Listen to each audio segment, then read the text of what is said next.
ఏంటి ఎట్టి పరిస్థితుల్లో నేను జగన్ వదిలిపెట్టే ప్రసక్తి లేదు. నా మీద వచ్చే ఊహాగానాలు కొంతమంది కావాలని చేస్తున్నారు.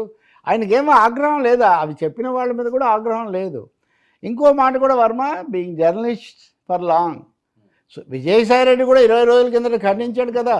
కాబట్టి ఎవరైనా ఖండించగానే ఇంకేం అయిపోయింది చూసారా అనవసరంగా అనుకున్నాము అయోధ్య రామిరెడ్డి, అయోధ్య రాముడు అనుకుంటే పొరపాటే. నాకు ఖచ్చితమైన నేను విజయసాయి రెడ్డి అప్పుడు చెప్పినట్టు ఇప్పుడు చెప్తున్నాను.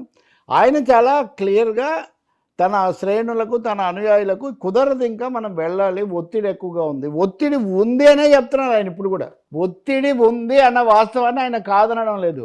ఒత్తిడి అయోధ్య రామిరెడ్డి మీద ఏంటి, సుజనా చౌదరి మీద ఏంటి, ఎంతమంది మీద బీజేపీ ఒత్తిడి పెట్టిందో అది తెలిసిన విషయమే. అందుకనే కొన్నిసార్లు అంటారే విచారణ ఏమో ఇటు, తీర్పేమో అటు అన్నట్టుగా అయోధ్య రామిరెడ్డి క్లారిటీలో ఆయన చెప్తున్న ఫ్యాక్ట్స్ ఏమో వస్తున్న కథలను బలపరిచేవిగా ఉన్నాయి.